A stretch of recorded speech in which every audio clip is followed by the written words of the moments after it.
Oke.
Assalamualaikum warahmatullahi wabarakatuh. Waalaikumsalam warahmatullahi Salam wabarakatuh. sejahtera bagi kita semua dan selamat pagi Ibu Bapak, para akademisi, para peneliti, dan para sahabat arkeologi dimanapun berada.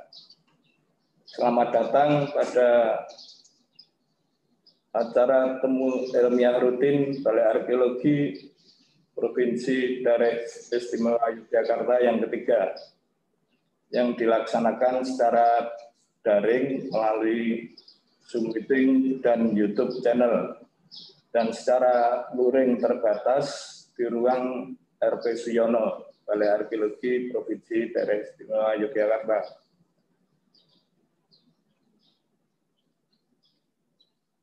Yang terhormat Bapak Kepala Balai Arkeologi Provinsi Daerah Istimewa Yogyakarta, yang terhormat para pembicara Bapak Masudi dan Bapak Kawari, dan yang terhormat para undangan yang hadir di ruang RP Suyono ini, dan juga Ibu Bapak semua yang hadir melalui Zoom dan YouTube channel. Tematir kali ini adalah beberapa jejak peradaban asing di Jawa. Dengan pembicara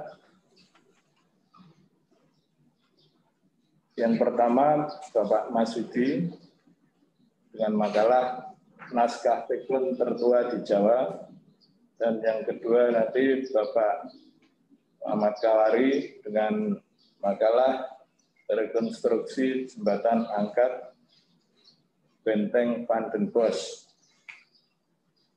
Pada pagi ini pemantik diskusi saya sendiri, Baskoro Daru Cahyono. Sebelum acara ini kita mulai, saya akan membacakan susunan acara. Yang pertama pembukaan dan doa, kemudian dilanjutkan dengan presentasi oleh pembicara pertama Bapak Masudi, kemudian presentasi pembicara kedua Bapak M. Kawari. Selanjutnya nanti diskusi, tanya jawab dari peserta yang ada di ruang RP Suyono, dan tanya jawab dari peserta di Zoom meeting dan YouTube channel. Untuk yang peserta di ruang RP Suyono nanti secara langsung, kemudian untuk peserta yang di Zoom meeting dan YouTube channel nanti dipersilakan menulis melalui chat. Kemudian yang terakhir ada pengumuman dan penutup. Demikian susunan acara ini. Dan sebelum acara dimulai, marilah kita berdoa menurut keyakinan kita masing-masing. Berdoa mulai.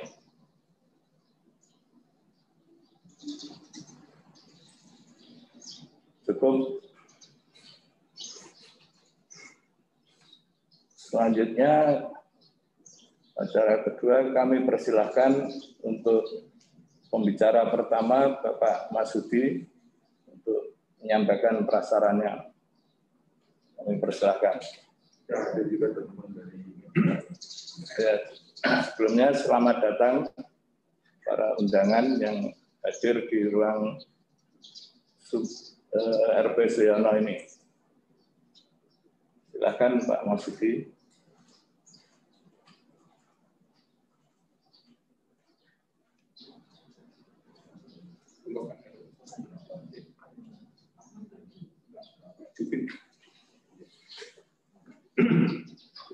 Baik.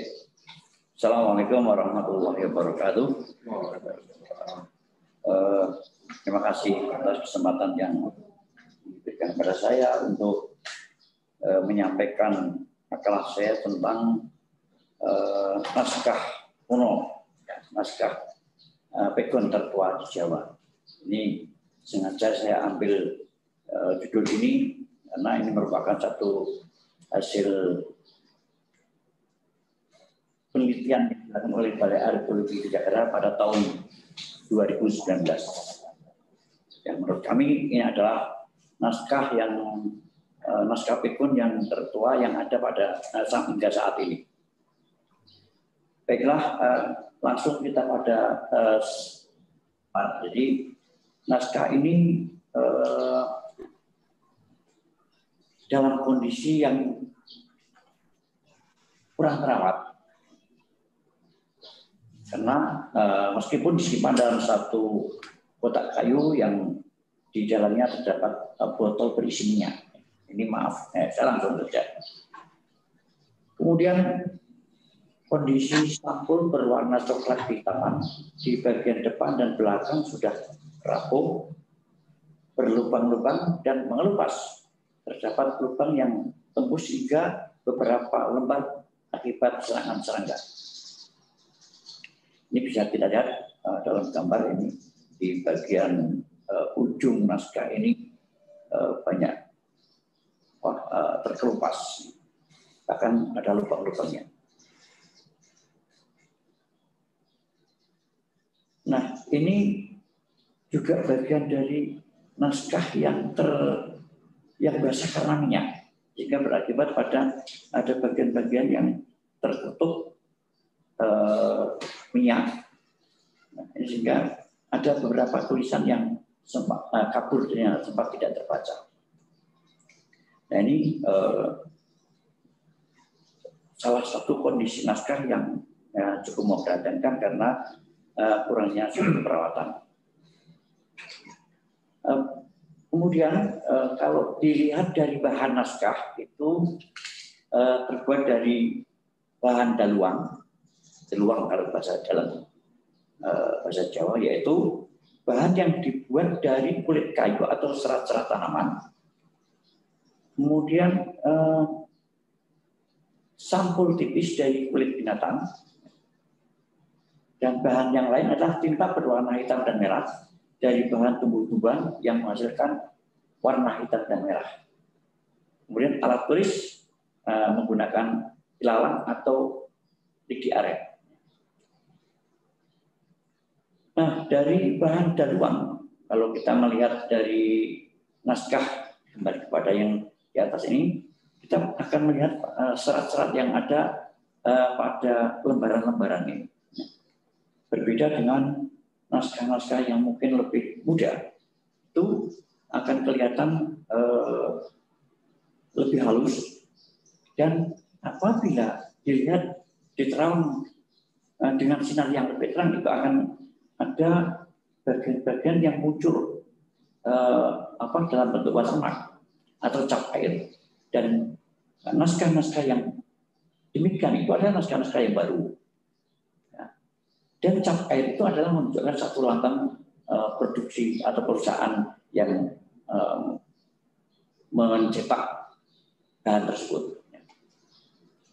Nah, ini bisa dilihat bahwa serat-serat ini kelihatan sekali bahwa ini adalah merupakan dari olahan manusia, tangan manusia melalui bahan-bahan kalau di Jawa mungkin pada perkembangan berikutnya itu bisa diketahui melalui pohon gedok. Itu kalau yang bahan dari jaduang ini. Pohon gedok itu kemudian dipotong, kemudian ditumbuk dengan alat perunggu. Kami pernah menemukan di daerah Ponorogo, Jawa Timur. Ini alat tersebut bernama kemplongan, ya, alat untuk menumbuk dari bahan kertas ini, ya, untuk bahan jaduang. Nah, kondisinya memang seperti itu karena mungkin sudah saking tuanya. Kemudian ukuran naskah ini panjang 21 cm, lebar 16,5 ya, 16,5 cm, tebalnya 2,5 cm, kemudian ruang tulisnya 18,5 kali 13 cm. Kemudian ukuran tulisan, ini artinya pena yang digunakan dalam menulis ini tebalnya 1 mm. Kemudian tidak ada garis di ruang tulisan. Jumlah kurasan ini adalah satu bendel dalam naskah itu biasanya selain lembar itu ada bendelan-bendelan, ada yang terdiri dari beberapa lembar. Ini namanya kurasan. Nah, jumlahnya ada 5. Kemudian jumlah halaman secara keseluruhan ada 97. Jumlah baris per halaman ada 15 baris. Naskah tersebut secara umum ditulis dengan huruf Arab dan berbahasa Jawa. Atau istilah dalam penelitian kami itu adalah termasuk naskah pegon. Ya. Naskah pegon ini naskah yang ditulis dengan huruf Arab dan berbahasa lokal sebenarnya.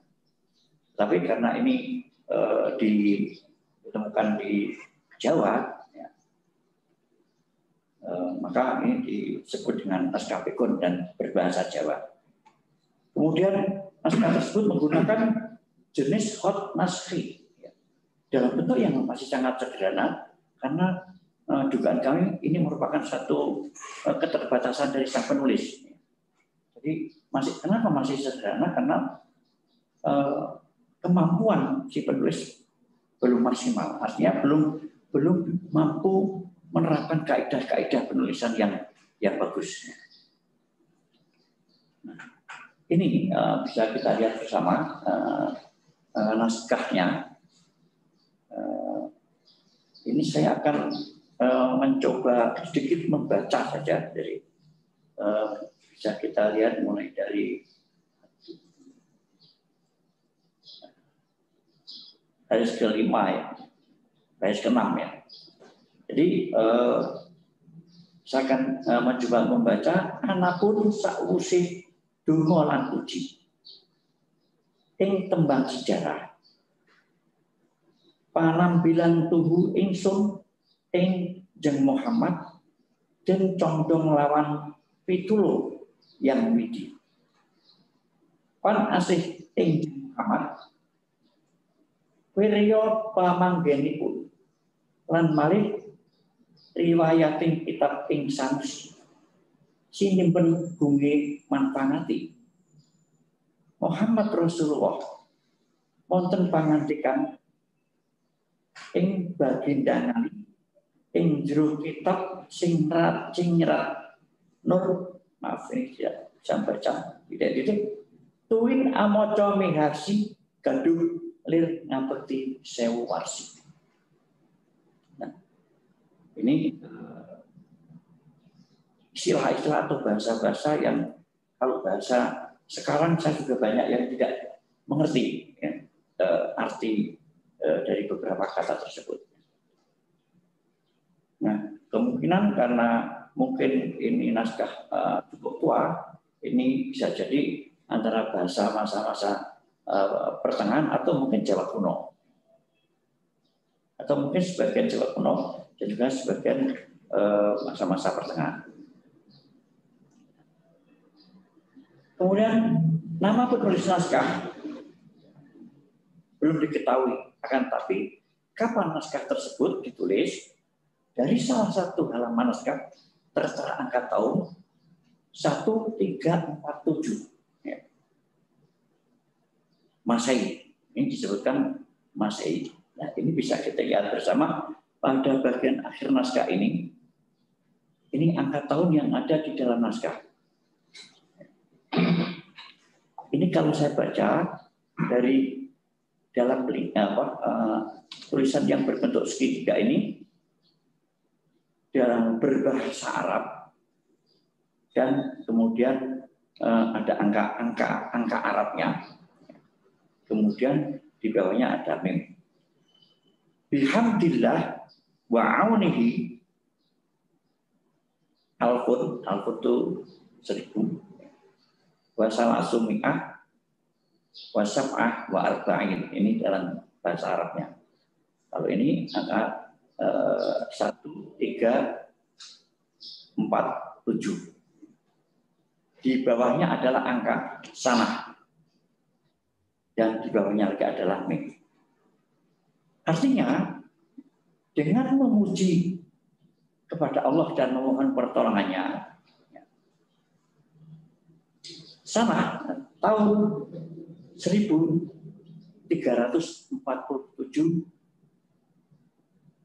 mim ini artinya adalah miladiah. Kalau dalam bahasa Arab bermakna miladiah. Miladiah itu artinya adalah kelahiran. Namun yang dimaksud kelahiran di sini adalah kelahirannya Nabi Isa alaihissalam. Nah, maka angka tahun ini diambil dari angka tahun Masehi.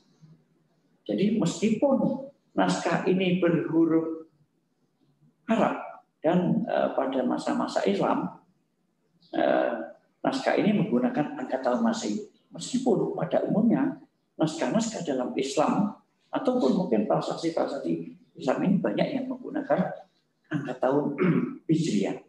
Jadi biasanya diberi kalimat min hijratin Nabi, biasanya seperti itu. Nah, ini beberapa hal yang menguatkan saya bahwa naskah ini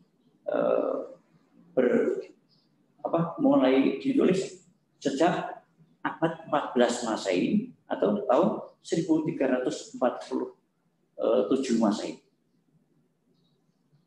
Nah, ini yang tadi saya sampaikan bahwa di bagian akhir naskah ini ditulis dengan kalimat puji-pujian, memohon pertolongan kepada Allah, kemudian ditulis dengan angka tahun, dengan angka Arab 1347 Masehi. Ini kalimatnya seperti ini. Bihamdillah wa aunihi sana 1347. Angka tahun tersebut ditulis dengan angka Arab dan di bawahnya ada huruf mim seperti tadi saya jelaskan. Saya pikir itu yang bisa saya sampaikan. Mudah-mudahan ini bisa menjadikan bahan Bapak Ibu semuanya untuk bisa memberikan masukan pada kami. Memang naskah-naskah kuno atau manuskrip ini merupakan salah satu dari tradisi besar Islam Indonesia yang memuat perkembangan tradisi ilmuwan agama Islam dalam bentuk karya tulis yang diajarkan kepada masyarakat.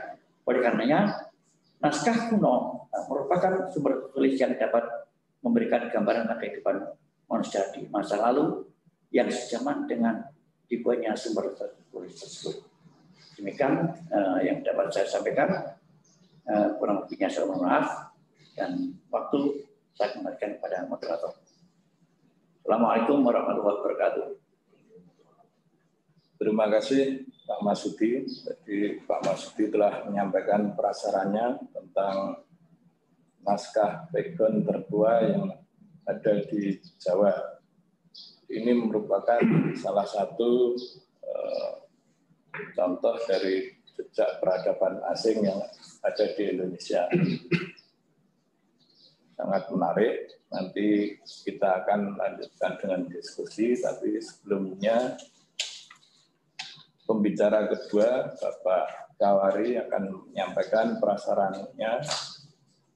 Yang ini adalah pengaruh kolonial yang ada di Indonesia. Kami persilahkan Pak Kawari.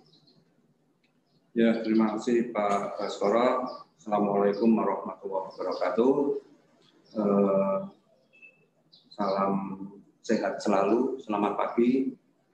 Yang saya hormati Bapak Dr. Sugianto Embung selaku Kepala Balai Arkeologi Provinsi Daerah Istimewa Yogyakarta dan para hadirin yang ada di ruang RP Suyono Balai Arkeologi. Izinkan saya akan menyampaikan materi pada kali ini. Sahabat arkeologi yang saya hormati, berikut ini jadi untuk temanya adalah beberapa pengaruh peradaban asing di Jawa, sedangkan untuk judul yang akan saya angkat adalah rekonstruksi jembatan angkat Benteng Van den Bosch yang ada di Kabupaten Ngawi, Jawa Timur.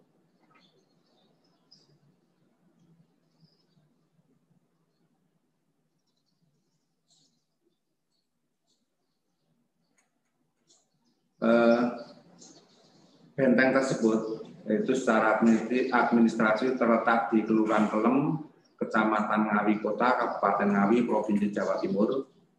Dan ini lokasinya, jadi Benteng Van den Bosch itu terletak di antara Sungai Bengawan Solo dan Sungai Bengawan Madiun.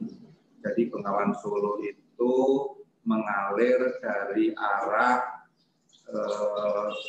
barat ke timur, kemudian Sungai Bengawan Madiun itu dari selatan ke utara. Nanti bertemu di pertigaan ini, di mana ini semacam tempuran. Dan sungai itu mengalir terus sampai ke salah satunya adalah di daerah Bojonegoro. Kira-kira keletakan benteng seperti itu. Jadi judul tersebut itu didasarkan atas beberapa kali penelitian yang nanti saya sampaikan. Dapat diperkirakan dari hasil penelitian itu kita dapat memperkirakan atau merekonstruksi di atas kertas jembatan angkat benteng tersebut. Hal ini juga dimaksudkan untuk memberi gambaran tentang jembatan angkat yang ada di Benteng Van den Bosch.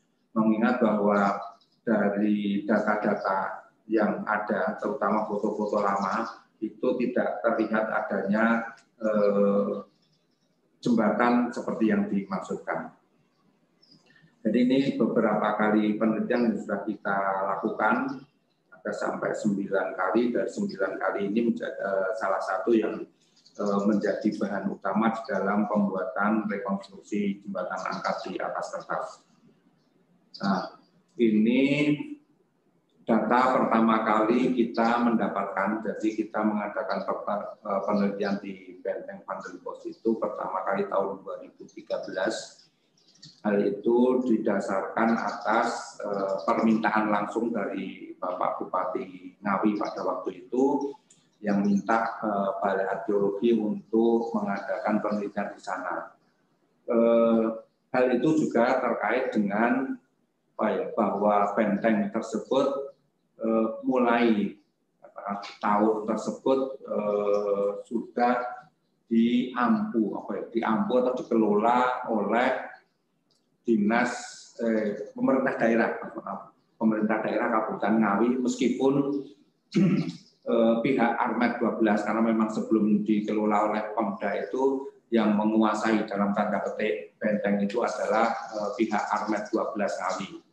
Dari penelitian yang dilakukan tahun 2013, salah satu data yang kita dapatkan adalah adanya roda putar. Dengan adanya roda putar ini kita memperkirakan bahwa benteng ini dilengkapi dengan jembatan angkat. Beberapa data yang lain ini data yang kita hasil survei ya, yang selama setiap kalau kita ke sana selalu akan melihat roda putar ini. Kemudian kita juga melakukan ekskavasi penggalian di beberapa lokasi, dan ini menindaklanjuti, bukan menindaklanjuti, tapi masih ada rangkaian dengan penelitian di tahun 2013, yaitu kita mendapatkan landasan jembatan angkat sisi luar sebelum masuk ke benteng. Kemudian yang sebelah kanan itu hasil ekskavasi tahun 2016 itu mempertegas temuan tahun 2013 bahwa terdapat landasan jembatan angkat. Sementara ini yang baru kita dapatkan adalah landasan jembatan angkat sisi luar. Sementara landasan jembatan angkat sisi dalam kita belum mendapatkan. Memang ini menjadi salah satu kendala karena untuk masuk ke benteng itu ada jalan di tengah itu merupakan jalan aspal. Ini yang kemudian kita menjadi kesulitan untuk mengadakan ekskavasi atau penggalian di lokasi tersebut. Namun di beberapa sisi dari jalan itu, samping-samping jalan kita bisa mendapatkan beberapa data. Itu hasil ekskavasi yang pertama. Kemudian yang berikutnya, tahun 2017 karena penelitian itu masih berlanjut hingga tahun sekarang. Pada tahun 2017 kita mendapatkan data berupa fragmen kayu, kemudian dilanjutkan dengan tahun 2018 juga mendapatkan fragmen kayu yang itu merupakan padanan, yang 2018 itu merupakan padanan dari temuan tahun 2017. Kalau dilihat keduanya memang kita sudah lengkap di sebelah kanan dan kiri, namun secara keseluruhan data itu belum lengkap karena kita belum mendapatkan data landasan jembatan angkat sisi dalam. Nah ini posisi, jadi hasil yang tadi di awal saya sampaikan, ini merupakan landasan jembatan angkat sisi luar yang hasil penelitian tahun 2013, kemudian tahun 2016 ini kita melanjutkan untuk menurut landasan itu sampai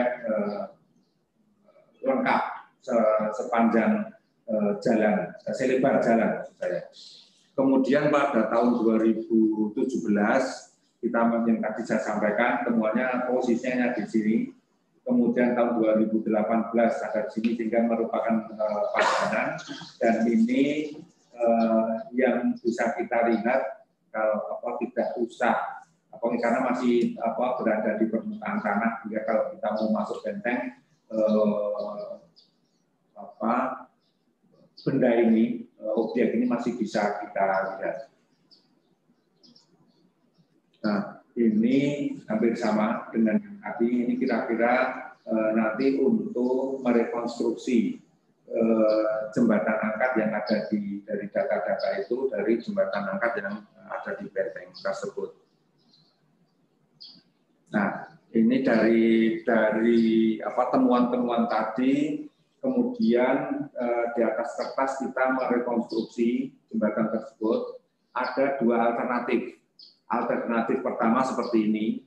Jadi ini landasan jembatan angkat yang tadi bagian luar yang sudah kita temukan. Kemudian ini dua kayu di sebelah kanan dan kiri. Kita memperkirakan bahwa di tengah ini merupakan jembatan angkat. Nah, ini yang digunakan roda putar yang digunakan untuk menarik. Kalau ini diangkat maka orang atau sesuatu, orang, kendaraan atau apa tidak bisa masuk. Tapi kalau kemudian sudah diturunkan, ini bisa masuk. Itu yang alternatif pertama. Kemudian alternatif kedua, ini temuan yang tadi, ini landasan jembatan angkat yang kedua. Kemudian ini kita memperkirakan temuan dua kayu itu yang sebelah sini. Kemudian ini posisi jembatannya ada di sini. Karena memang seperti tadi saya sampaikan, kita tidak atau belum mendapatkan data tentang landasan jembatan angkat bagian dalamnya, bagian luar. Yang bagian dalam kita belum mendapatkan karena memang sepanjang ini merupakan jalan aspal, sehingga memang kita kesulitan untuk membongkar. Kalau misalnya dibongkar mungkin akan menjadi lebih mudah posisi jembatannya seperti apa. Jadi alternatif kedua seperti ini. Jadi kalau ini diangkat maka apapun tidak bisa masuk. Kalau ini nanti sudah mulai diturunkan Nah, ini baru. Prinsipnya sama dengan alternatif pertama, hanya posisi jembatannya yang agak mendekati pintu gerbang. Itu dua alternatif yang kami sampaikan.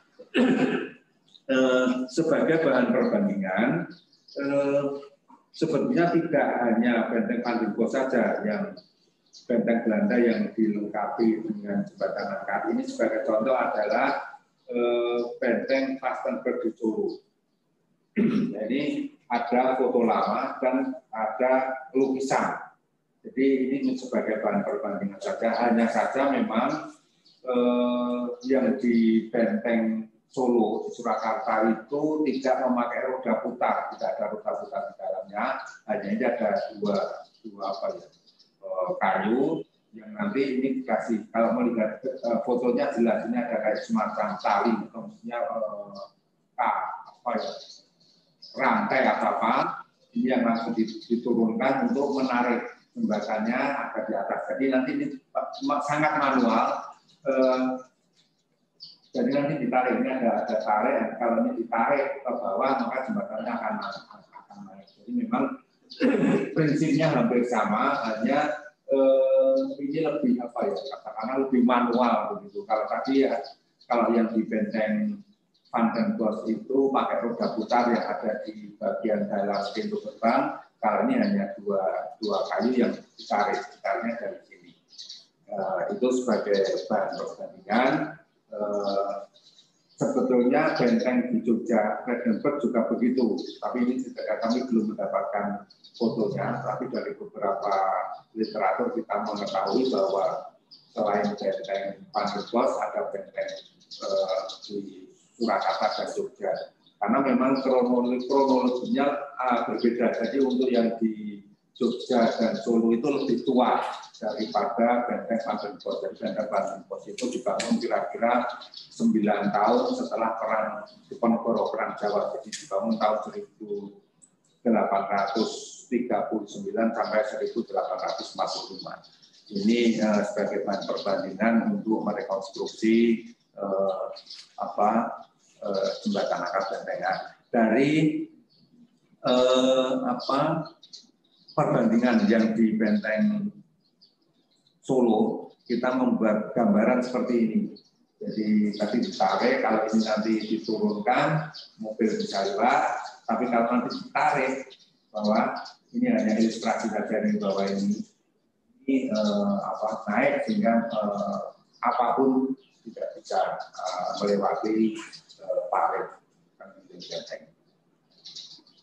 Nah, kira-kira itu yang bisa kami sampaikan terkait dengan rekonstruksi jembatan angkat di benteng Pandenbos Ngawi. Semoga nanti kita bisa berdiskusi sejauh mana nanti yang akan kita sampaikan. Mungkin itu yang bisa kami sampaikan, Pak Baskoro. Terima kasih. Assalamualaikum warahmatullahi wabarakatuh. Terima kasih Pak Kawari telah menyampaikan paparannya tentang jembatan angkat benteng Pandenbos. Menarik sekali karena tidak ada satupun negara atau bangsa di dunia ini yang terbebas dari pengaruh peradaban atau budaya asing. Pengaruh itu bisa positif, bisa negatif, tergantung bagaimana bangsa itu menyaring pengaruh asing tersebut. Indonesia atau khususnya Jawa juga tidak terbebas dari pengaruh asing itu. Jadi dua pembicara tadi sudah menyampaikan presentasinya, itu merupakan contoh-contoh jejak peradaban asing yang pernah ada di Indonesia atau khususnya Jawa. Pada masa Islam itu pengaruh itu pun tidak hanya diterima begitu saja, tapi disaring dan akhirnya muncul huruf Arab Begon Kemudian yang pengaruh kolonial itu juga mempengaruhi beberapa sendi kehidupan bangsa Indonesia, terutama untuk arsitektur, sehingga ada arsitektur Indis, jadi tidak persis sama dengan yang ada di Belanda. Mungkin itu baru 2 contoh, masih banyak lagi contoh-contoh pengaruh asing yang ada di Indonesia. Baiklah, sekarang kita memasuki diskusi. Yang pertama nanti kesempatan kami berikan kepada para peserta yang ada di ruang RP Siono ini.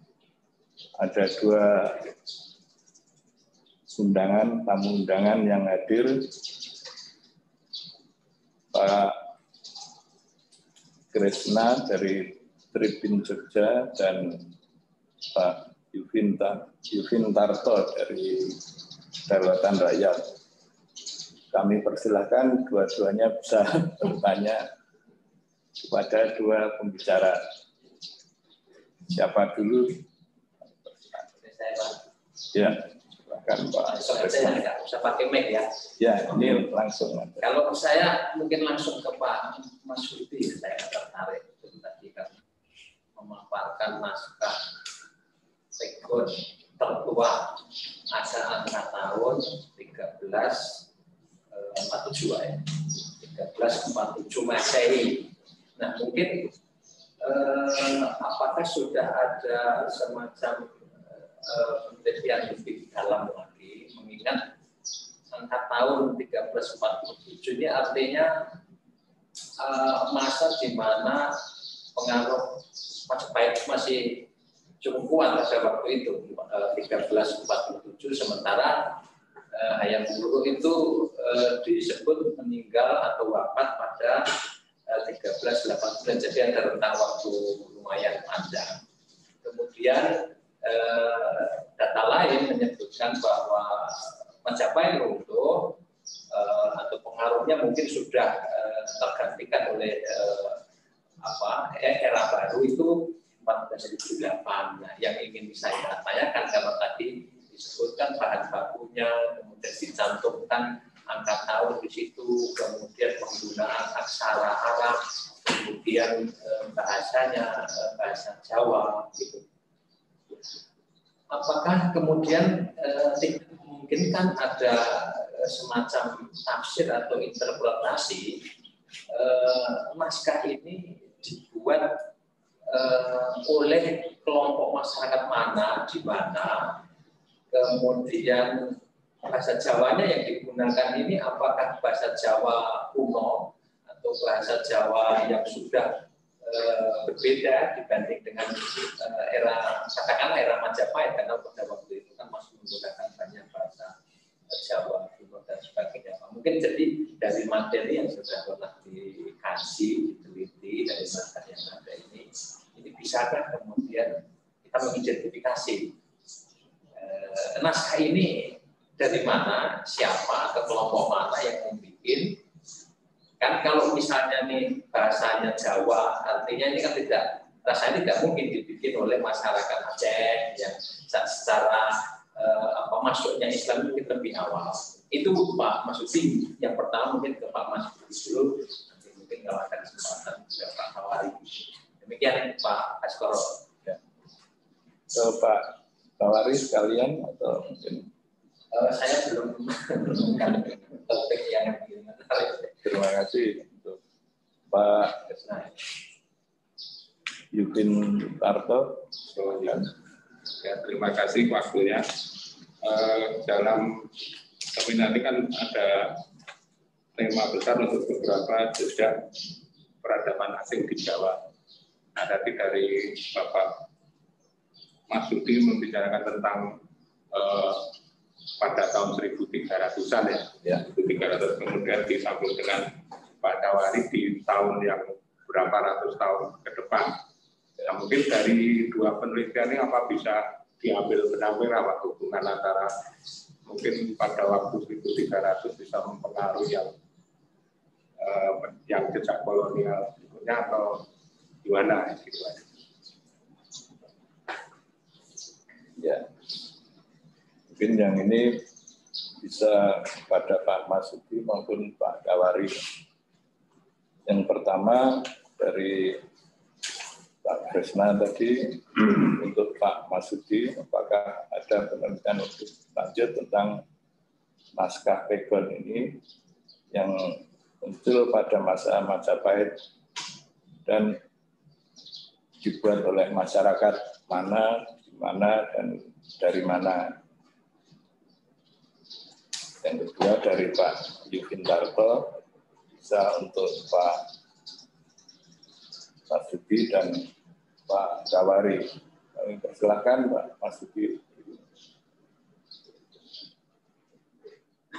Baik, terima kasih atas pertanyaannya. Yang pertama, apakah sudah ada penelitian lebih dalam lagi kaitannya dengan naskah kuno? Ya, dari apa yang saya amati dari naskah itu, untuk penelitian lebih dalam lagi, saya selalu mencoba untuk mengamati dari naskah-naskah itu ya, dari naskah yang kami temukan itu. Setiap saat saya sering melihat siapa penulisnya, kemudian ditulis di mana. Nah, ternyata naskah ini belum ditemukan nama, termasuk nama penulisnya, kemudian ditulis di mana. Nah, karena riwayat dari naskah itu sendiri, ketika kami melakukan penelitian, ini ternyata ditemukan tidak di sini. Ini adalah merupakan satu naskah yang dimiliki oleh seorang kolektor. Kebetulan beliau punya kepedulian untuk mengamankan naskah itu. Di mana naskah itu ditemukan? Setelah kami kejar terus, ternyata naskah itu ditemukan di NTB. Ada apa ini? Nah, ternyata menurut berbagai informasi, naskah itu dengan beberapa temuan yang lain, itu ada upaya-upaya dari pihak orang-orang yang tidak bertanggung jawab untuk dibawa ke luar negeri. Nah, ini saya juga pada saat itu saya sampaikan terima kasih kepada kolektor yang membawa naskah ini. Kemudian naskah itu dibawa ke daerah Salatiga, di daerah Salatiga. Naskah itu ditemukan di Salatiga. Nah, dari apa yang saya lakukan, saya hanya bisa untuk sementara saya bisa memberikan saran bahwa ini untuk konservasi sebaiknya dilakukan ini, misalnya disimpan di tempat kalau bisa dilakukan, kemudian nanti diberi bahan-bahan pengawet ya, misalnya diberi kapur baru untuk sementara. Saya menyampaikan langkah-langkah seperti itu untuk konservasinya, untuk pengamanannya, biar naskah itu tidak terlanjur rusak. Ya. Dan itu sampai sekarang kalau toh misalnya mau dikunjungi, mau didatangi ke sana, mau dilihat, jauh dibolehkan ya. Dari pemiliknya. Ya, bisa selesai. Nah, itu sekarang masih ada jalan, dan mereka punya beberapa koleksi yang lain, memang naskah-naskah yang lain, tapi dari yang saya amati itulah naskah yang paling tua, naskah tertuanya. Jadi berangkat tahun 1347 Masehi. Yang memang naskah ini kalau dipertanyakan, ini kaitannya dengan masa-masa Majapahit. Tidak menutup kemungkinan, ya karena memang secara dari angka tahun ini masih berkaitan. Karena di Majapahit sendiri itu ada komunitas Muslim di tengah kota Majapahit. Itu ada beberapa makam yang ada di daerah Trawulan, itu bisa kita lihat. Ini kalau secara langsung naskah ini berbicara dengan kerajaan-kerajaan yang ada di Majapahit tidak ada. Ini hanya kalau tadi saya mencoba membaca itu tembang sejarah yang menyampaikan seperti itu. Apakah tembang sejarah itu mungkin dalam bentuk apa, dalam bentuk macam-macam? Nah, dari sebagian juga yang saya amati bahwa di bagian naskah itu namanya pernah dilakukan penelitian oleh orang lain. Namun mohon maaf, sampai sekarang belum pernah diketahui siapa yang meneliti. Kenapa? Saya bisa melihat dari karakter huruf yang ditulis pada bagian atas naskah itu ditulis dengan jenis tembangnya. Misalnya jenis tembang pakul. Nah ini ditulis dengan huruf naskah juga, tapi karakternya berbeda dengan yang menulis dengan yang ada menulis naskah ini. Artinya itu ditulis oleh orang lain. Jadi satu naskah, tapi cuma jenis tembangnya saja dia menulisnya. Kemudian juga ada tanda-tanda batas-batas bahwa ini ada mungkin nada ini. Itu yang ditandai dengan tinta-tinta warna merah.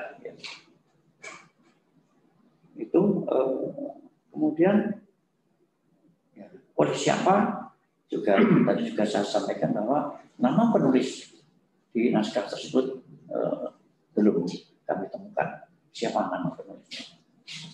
Jadi di situ hanya tertera jenis tembang sejarah yang menceritakan kalau di situ banyak riwayat para nabi. Ya. Ada yang kalau mungkin naskah-naskah yang lain mungkin menamakan Serat Ambio. Serat Ambio itu sebenarnya itu dari istilah bahasa Arab yang disebut dengan Siratul Anbiya, perjalanan para nabi banyak. Dan di situ juga ada beberapa riwayat sejarah, tapi fokusnya pada Nabi Muhammad, termasuk keluarga-keluarga sebelumnya, proses kelahirannya, kemudian menjadi besar dan proses menjadi utusan Tuhan. Nah, itu yang ditulis dalam naskah tersebut. Kemudian, maaf, ini kaitannya dengan benang merah antara tahun ditulisnya naskah dengan kolonial. Saya belum bisa menyimpulkan karena pada tahun-tahun tersebut kolonial belum muncul. Pada tahun 1347. Ini belum nampak yang adanya benang merah antara masa-masa Islam dan masa-masa kolonial. Tapi bisa disimpulkan dua penelitian yang berbeda itu. Ya, penelitian yang berbeda. Bukan dalam satu rangkaian, bukan dibahas dalam satu. Beda dan tempatnya beda, Pak. Ya. Jadi dalam satu penelitian yang berbeda dan lokasinya juga beda. Kami melakukan penelitian di Kabupaten Semarang dan sekitarnya, kemudian untuk yang kolonial tadi untuk Pak Khawat itu di Ngawi Jawa Timur. Mungkin untuk sementara itu yang saya sampaikan. Terima kasih waktu kamu saja. Demikian tadi jawaban dari Pak Masudi. Mungkin mau dilanjutkan Pak Kawari. Silakan. Ya, terima kasih Pak Baskoro. Jadi saya ingin menanggapi sedikit pertanyaan dari Mas Bintarto dari KR ya. Jadi mungkin saya tidak akan langsung ke benang merah, tetapi begini. Pertama memang perbedaan dalam artian begini. Di dalam arkeologi itu ada temuan yang namanya monumental dan non monumental, atau yang non monumental itu artefaktual. jelas keduanya berbeda antara yang naskah dengan yang benteng. Kalau yang benteng merupakan temuan-temuan yang bersifat monumental dari kronologinya menjelang katakanlah pertengahan abad 19.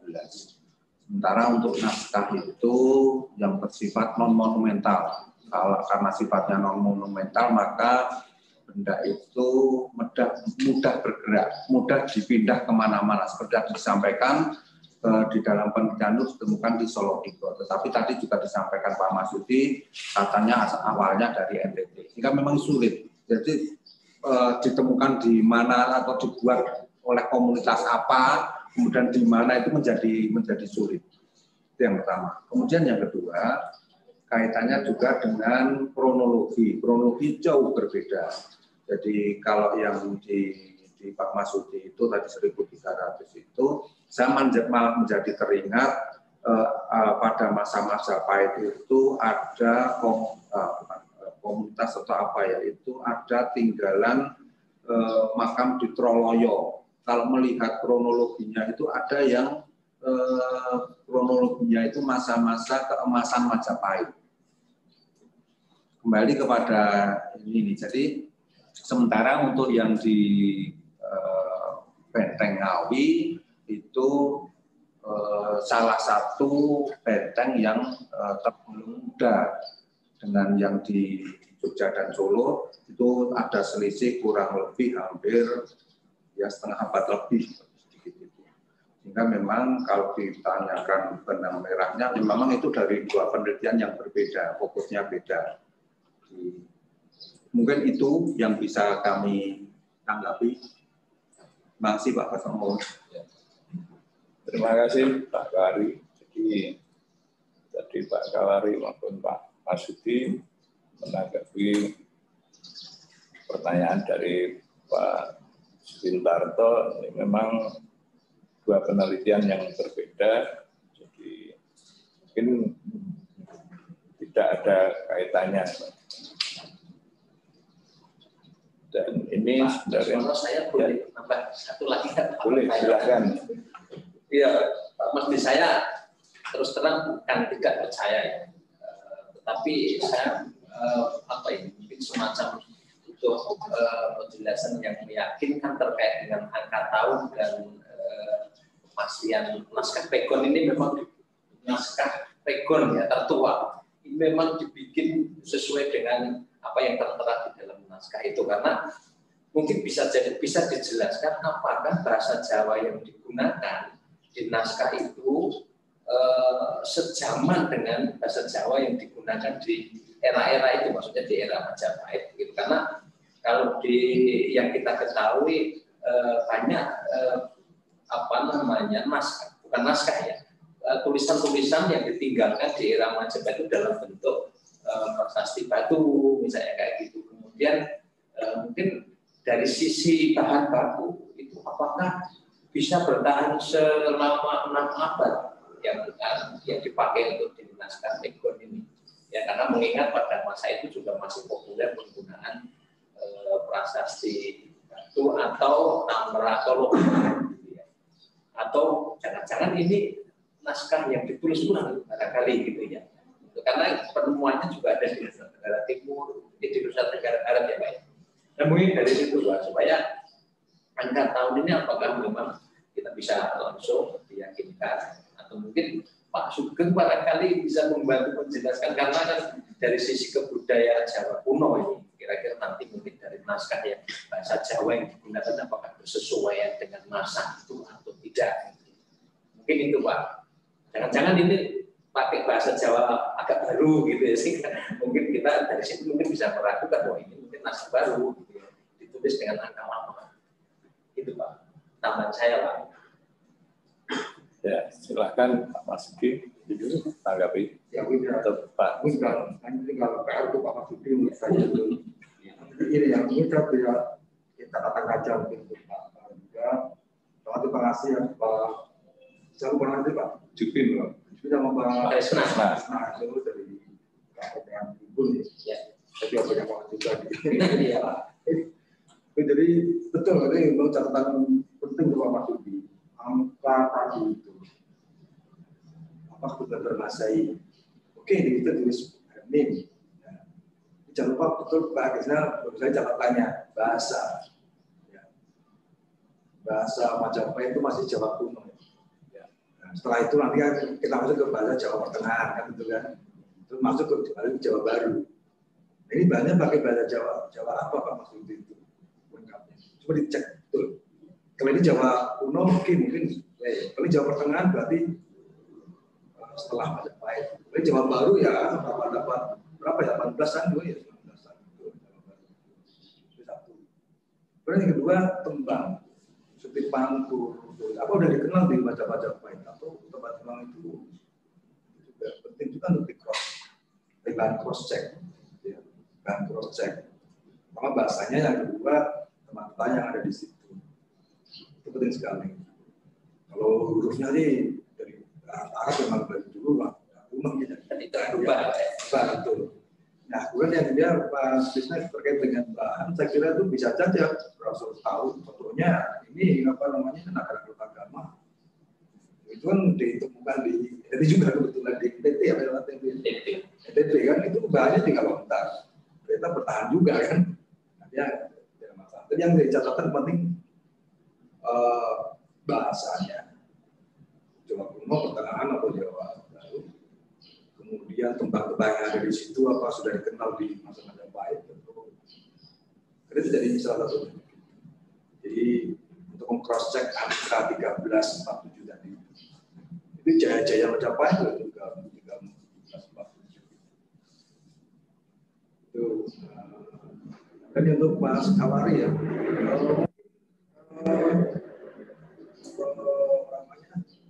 Tadi agak bingung ya, ketika Mas Kawari tiba-tiba langsung masuk ke jembatan angkat, tidak digambarkan oleh denahnya.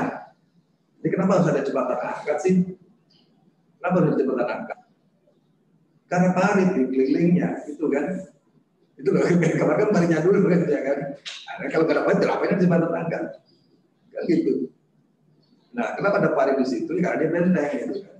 Itu terkait dengan sungai, gitu. Jadi kalau ada makanya tadi saya lihat sekilas pedang itu kan ada minta karena tidak bisa bayar masalahnya udah saya kesana bisa membayangkan dan kalau saya belum saya tidak membayangkan pada angkatan di mana dan kenapa harus ada itu ya karena titiknya ya ada parit di situ ya untuk parit dulu kan nah itu kan liling parit ya parit banyak ya pasti kan bingung karena ada berkeliling gitu loh karena dia benteng. Mungkin kalau ada gambar bisa di-share lagi nanti biar lagi yang membayangkan oh ada jembatan karena ada parit jembatan itu ada posisinya di sini itu yang paling penting ini catatan saya itu Pak Pastor PR banyak untuk memastikan untuk cross check yang itu ya, terima kasih Pak Sugeng ini menjadi catatan penting bagi kedua pembicara baik Pak Marsudi maupun Pak Kawari dari Kepala Balai Arkeologi DIY. Selanjutnya, apakah masih ada pertanyaan lagi dari peserta yang ada di ruangan ini? Kalau saya mungkin masih boleh Pak. Silakan. Ya kalau Pak Kawari ini kan kaitannya dengan parit tadi. Mungkin di beberapa benteng ya, yang masih bisa kita saksikan ya terutama sekarang di Divendor maupun di Masterburg itu kan juga mirip tadi di gambarnya di sana ada pintu angkat artinya ada parit kemudian apakah itu keliling atau tidak mungkin juga saya kurang begitu paham gitu tapi mungkin pertanyaan saya adalah kira-kira secara rancang bangun ya sipil maupun arsitektur benteng yang berparit seperti ini itu mengadopsi dari teknik atau kebudayaan mana Pak gitu ya kan Belanda kan ini kan kolonial apakah Belanda dia orisinil begitu atau kemudian sebetulnya ini juga Belanda ini mengadopsi kebudayaan dari yang sebelumnya gitu jadi ini kan turun-menurun gitu mungkin dari Cina barangkali saya kurang begitu harus tentang sejarahnya tapi mungkin ini benteng parit ini menarik karena nanti mungkin bisa dijelaskan kalau di kita di Indonesia ini apakah di era tahun berapa itu Pak ya 18 ya 18 ya itu apakah masih efektif ya kita membayangkan misalnya di film-film yang kuno ya atau cerita-cerita kuno itu kemudian ada benteng berparit itu efektif menahan musuh gitu. Misalnya kalau yang di kolonial ini apakah memang tujuannya itu atau hanya sekedar aksesoris begitu Pak? Ya, silakan langsung aja Pak. Terima kasih. Sebelum ke Mas Krisna, saya menanggapi Pak Sugeng. Terima kasih saya diingatkan. Jadi saya kelupaan untuk menyampaikan atau menampilkan peta hasil yang sudah kita karena tadi waktu ya. Terima kasih Pak Sugeng sudah diingatkan. Kemudian yang kedua untuk Mas Krisna, jadi memang untuk ini kan salah satu yang tadi saya sampaikan benteng yang muda karena memang ada beberapa secara arsitektural itu ada beberapa perbedaan dengan benteng-benteng yang tua, terutama yang Jogja dan Solo. Kalau di Jogja dan Solo itu ada yang namanya bastion. Di sana juga ada dikenal bastion, tapi bastionnya beda. Bastion itu suatu tempat yang ada di sudut-sudut, tempat sudut itu yang bentuknya kayak mata panah itu yang berfungsi sebagai kegiatan-kegiatan yang sifatnya ofensif. Karena di sana menempatkan karena bangunan di atas, bastion bangunan di atas itu tempat meletakkan senjata terutama meriam. Sementara untuk yang di Van den Bosch itu tidak seperti itu.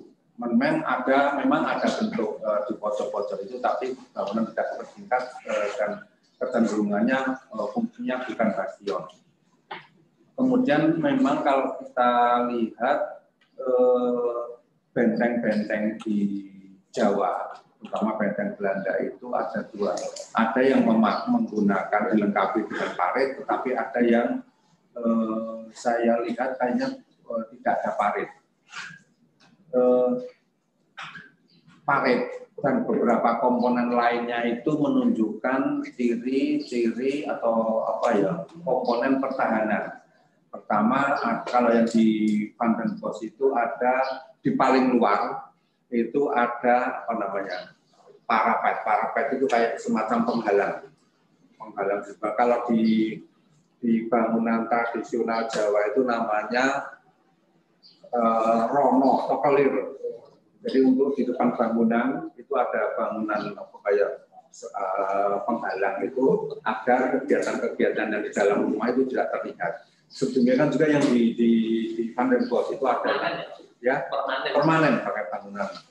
Ada yang menyebutnya anjungan, tapi kita menyebutnya kayak parapet. Jadi untuk mengawasi kegiatan di luar, pertahanan pertama. Kemudian pertahanan yang berlapis yang berikutnya adalah adanya jalan patroli.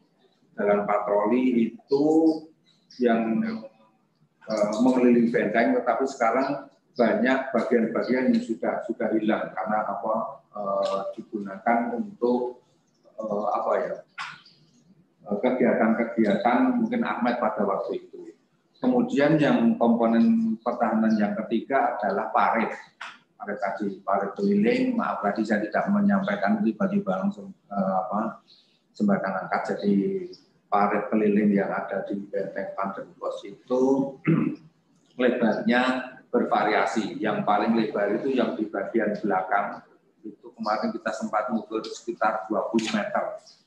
Kemudian ada yang lebih kecil, terutama yang di bagian sudut itu antara sekitar 10 sampai 10 lah gitu. Seperti itu. Karena memang kalau dari peta lama, foto lama terlihat, foto lama maupun peta lama terlihat kondisi itu. Kemudian komponen pertahanan yang lain adalah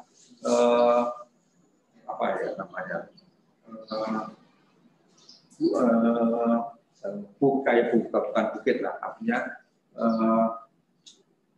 yang mengeliling kayak dibuat bukit tanggul dari tanah yang dibuat itu dari hasil pengerukan parit itu. tinggi sehingga memang kemudian itu setinggi dengan bangunan benteng, sehingga benteng itu kemudian tidak terlihat secara langsung dari luar, sehingga kemudian benteng Pandan itu juga sering disebut benteng pendem. Itu beberapa komponen bangunan yang merupakan pertahanan dari benteng Pandenbos. Mungkin itu Pak ya, Bapak ya. Kalau masa-masa Islam itu keraton di Kota Gede ada Parebu ini ada Jagang, termasuk di Keraton Jogja dan Solo, tapi sekarang sudah tidak kelihatan. Mungkin itu tambahan saya. Ya, apakah masih ada pertanyaan lagi untuk kedua pembicara di sini? Kalau tidak ada, kami akan langsung kepada penanya dari Zoom meeting. Untuk Ibu Libra, sebenarnya ada dua pertanyaan untuk Pak Masudi, tapi yang pertama tadi sudah sama dengan pertanyaan dari Pak Kresna.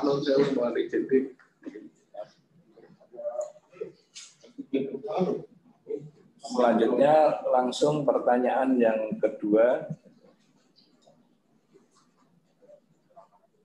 Apakah dalam melakukan rekonstruksi sudah dilakukan, ini yang kedua ini untuk Pak Kawari, apakah dalam melakukan rekonstruksi sudah dilakukan perbandingan dengan jembatan gantung jenis yang terdapat di Belanda, misalnya dengan melacak arsip atau peta Belanda?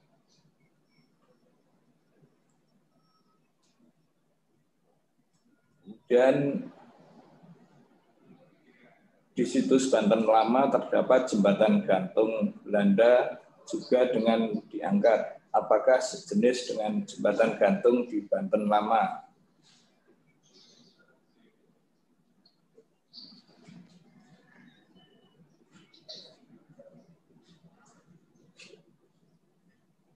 Itu yang dari Bu Libra. Kemudian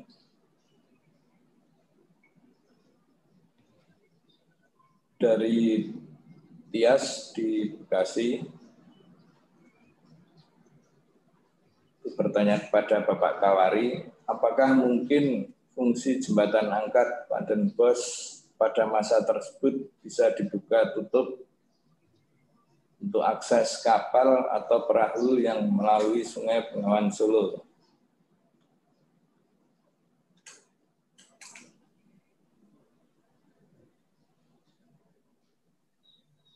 Ada pertanyaan lagi dari Zoom meeting, tapi tidak disebutkan namanya, atau mungkin masih dari Ibu Tias apa Pak Tias? Sudah adakah kajian rekonstruksi jembatan angkat tersebut dengan mempertimbangkan fungsi baru dan carrying capacity?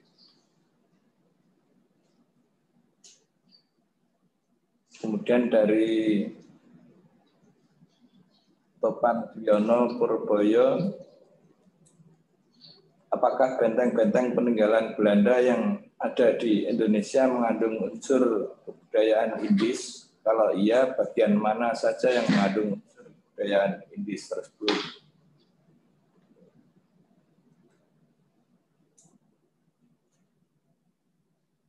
Ya, saya kira itu pertanyaan dari Zoom meeting. Kami persilakan Pak Kawari. Ya, terima kasih Pak Baskoro. Jadi pertanyaan-pertanyaan ini memang juga ada salah satunya yang mungkin muncul karena tadi di awal Pak Sugeng sudah menyampaikan tidak ada peta. Yang pertama untuk Ibu Libra, jadi memang perbandingan. Jadi memang sementara ini kami merekonstruksi itu berdasarkan dua hal. Yang pertama tentunya berdasarkan hasil atau data arkeologi yang kita dapatkan baik dari survei maupun ekskavasi. Kemudian yang kedua, dilakukan perbandingan dengan benteng-benteng yang dalam tanda petik hampir semasa, meskipun lebih tua, terutama dengan benteng-benteng yang ada di Surakarta dan juga Yogyakarta. Namun tadi di dalam slide untuk yang Yogyakarta tidak kami sampaikan. Tapi yang jelas rekonstruksi itu didasarkan atas dua hal. Pertama, temuan data atau data arkeologi, dan yang kedua perbandingan dengan benteng yang hampir semasa, namun ini lebih tua yang di Solo. Mungkin itu dengan Mbak Libra seperti itu. Kemudian untuk Mas Tias Mbak ini. Itu tadi mungkin pertanyaan Mbak Tias ini muncul karena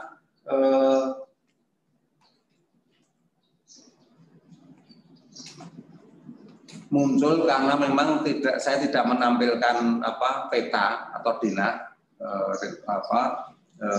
benteng Van den Bosch. Jadi untuk jembatan angkat ini tidak berada di Sungai Bengawan Solo, tetapi berada di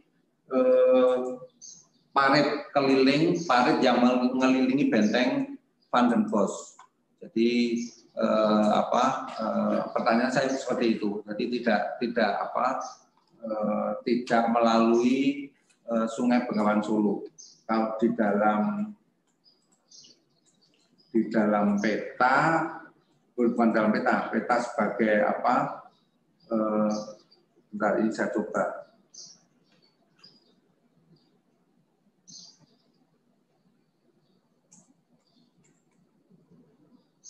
Nah, jadi jembatan angkat itu tidak berada di Sungai Bengawan Solo sini, tapi berada di bagian depan benteng. Jadi mungkin ini tadi disampaikan seperti itu. Kemudian yang ketiga, Pak Topan ya, atau Mas ini. Jadi benteng Belanda kaitannya dengan, jadi bangunan Indis itu adalah bangunan Belanda, pengaruh Belanda yang disesuaikan dengan iklim Indonesia. Beberapa hal yang kalau secara umum, misalnya bangunan Indis yang disesuaikan dengan lokal itu, ya tadi salah satunya mungkin kepada adanya parit keliling maupun jembatan angkat. Karena kalau dari beberapa foto yang pernah saya lihat itu, jembatan angkatnya agak berbeda dengan jembatan angkat yang ada kalau di Belanda itu yang saya ini namanya kastil. Jadi agak berbeda dengan jembatan angkat yang ada di kastil. Mungkin jawaban saya seperti itu Pak Basyo. Ya. Jadi demikian apa yang disampaikan Pak Kawari untuk menjawab beberapa pertanyaan dari Zoom meeting.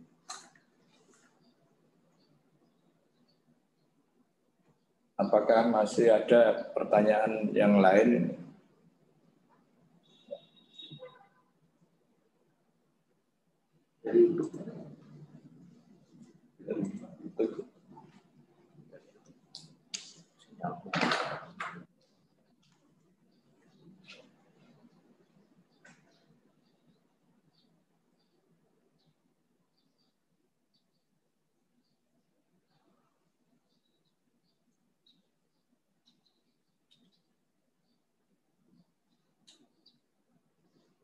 Ada beberapa pertanyaan dari YouTube, antara lain dari Mas Anom Mameru. Dari mana masyarakat Jawa mengenal tahun Masehi pada abad ke-14, seperti yang tertulis pada naskah Pegon Tertua yang dibahas pertama tadi? Apa tidak menutup kemungkinan naskah itu salinan dari naskah Eropa? Untuk pertanyaan untuk Pak Masudi.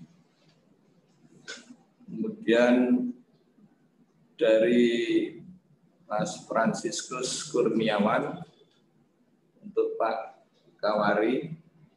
Apakah benteng ini sudah ada sejak zaman Mataram Muslim?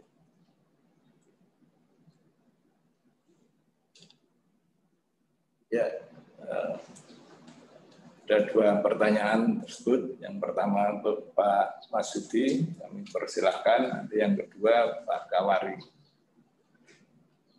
Silakan Pak. Baik, terima kasih atas pertanyaannya. Apakah naskah itu bukan salinan dari Eropa? Ya. Jadi kalau saya melihat dari naskah yang ada bahwa naskah itu bukan merupakan salinan, ya. Jadi meskipun di situ tidak tertulis nama penulisnya, kalaupun toh misalnya salinan, jadi dia menyalin dari kitab sejarah, kitab tarikh ya biasanya karena sejarah bicara tentang sejarah Nabi itu otomatis itu bisa merupakan satu terjemahan atau salinan. Tetapi dalam hal ini di naskah ini ditulis secara langsung melalui alat yang dia miliki sesuai dengan apa yang ada di pikiran mereka. Jadi naskah ini bukan merupakan salinan. Kemudian juga kalau kita melihat mungkin bahasanya saya tidak tahu apakah belum bisa menentukan apakah ini bahasa Jawa kuno atau bukan, ya. Ini ada beberapa kalimat yang memang kadang-kadang saya kurang mengerti. Misalnya panambilan tubuh ingsun enjing Muhammad dan condong lawan pitulung yang widi. Pan asih enjing Muhammad wirya pamanggenipun lan malih riwayating kitab ing sanusi. Nah, ini apakah ini bahasa yang lazim digunakan pada abad-abad itu, tapi kalau misalnya Jawa Baru kayaknya bukan. Ya. Jadi kita banyak yang kata-kata yang belum mengerti. Nah, itu kemudian terkait dengan salinan dari Eropa, banyak bukan dari bahannya pun juga kemungkinannya kecil. Kalau Eropa jelas bahannya aja sudah ada bahan-bahan yang lebih halus, sudah lebih modern. Kenapa harus disalin dengan bahan-bahan yang seperti ini? Dan ini bahan-bahan yang jauh lebih tua dibanding bahan-bahan yang dibuat oleh Eropa. Saya rasa itu kami kembalikan Pak. Betul.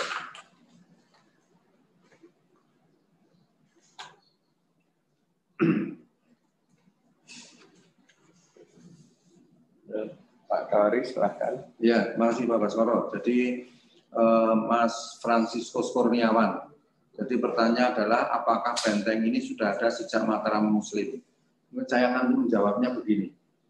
Jadi Mataram Islam itu dimulai 1600 sekian itu di Kota Gede. Kemudian pada masa Sultan Agung itu akhir-akhir itu kemudian dipindah ke Kerto atau Pleret. Kemudian kira-kira masa Amangkurat II kalau saya tidak keliru itu dipindah di Kartosuro.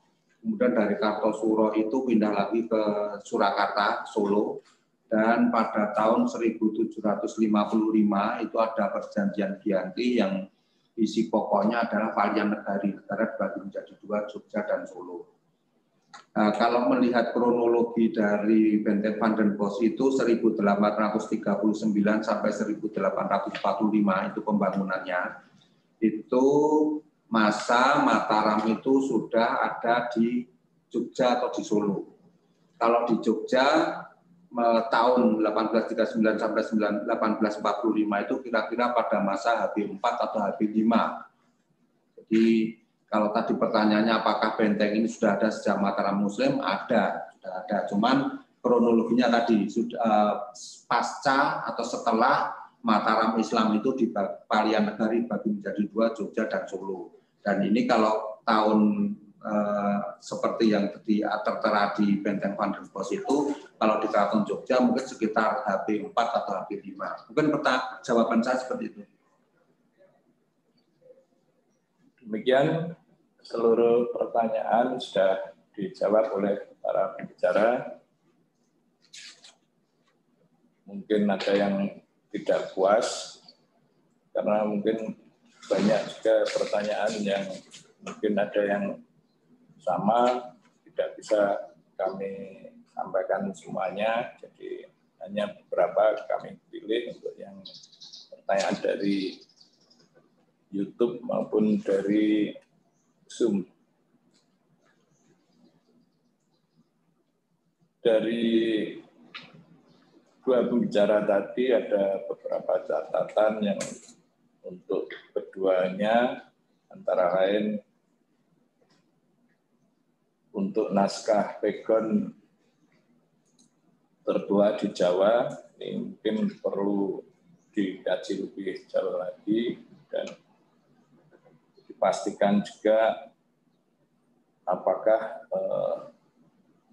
bahasa yang digunakan itu bahasa semasa Majapahit dan angka tahun itu apakah itu Masehi atau Hijriah. Kemudian untuk jembatan angkat itu sebelum sampai ke membicarakan ke jembatan angkat mungkin perlu latar belakang sehingga para serta diskusi ini bisa membayangkan fungsi sebenarnya jembatan angkat itu seperti apa. Saya kira itu. Ada pertanyaan lagi. Masih ada pertanyaan? Ada lagi.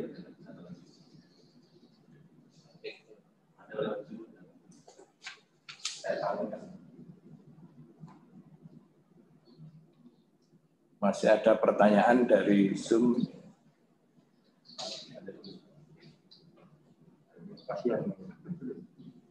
Ya.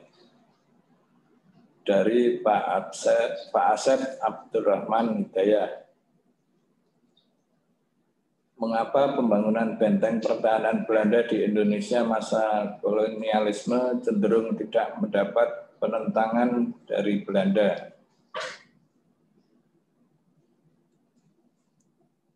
Itu mungkin pertanyaan untuk Pak Kawari. Mengapa pembangunan benteng pertahanan Belanda di Indonesia masa kolonialisme cenderung tidak mendapat penentangan dari Belanda? Dari Belanda atau dari Indonesia? Kemudian dari Pak Agus Prasmono, dari sekian naskah pegon yang ditemukan mana yang dapat dikatakan tertua? Dari informasi di Kabupaten Trenggalek masih banyak tersimpan naskah Arab pegon, namun belum pernah diteliti. Dan pertanyaan dari Pak Agus Prasmono untuk Pak Masudi. Kami persilakan Pak Kawari terlebih dahulu. Ya, terima kasih Pak Asep Abdurrahman. Jadi pertanyaan tadi kira-kira bagaimana pembangunan benteng pertahanan Belanda itu tidak mendapatkan perlawanan dari rakyat, mungkin itu ya, bukan apa kalau tadi dari Belanda, mungkin dari masyarakat. Justru sebetulnya gini, pembangunan benteng di beberapa kota, banyak kota di Jawa itu, banyak sekali benteng di Jawa, itu justru karena adanya perlawanan dari masyarakat. Salah satu contoh misalnya di Benteng Jogja itu dari beberapa sumber sejarah itu mengatakan bahwa pembangunan benteng Vredenburg yang di Jogja itu memakan waktu kurang lebih 28 tahun.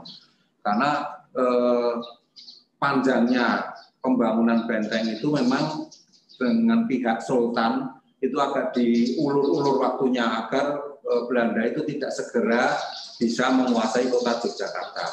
Jadi kalau tadi pertanyaannya justru banyaknya benteng yang ada di Jawa khususnya itu karena banyaknya perlawanan dari masyarakat. Jadi mungkin bukannya tidak ada, justru banyak perlawanan dari masyarakat, maka kemudian didirikan benteng-benteng. Hanya mungkin yang agak beda itu kronologinya. Jadi sepanjang, karena kronologi itu menunjukkan bahwa sepanjang itulah perlawanan masyarakat terhadap hegemoni asing yang ada di Jawa.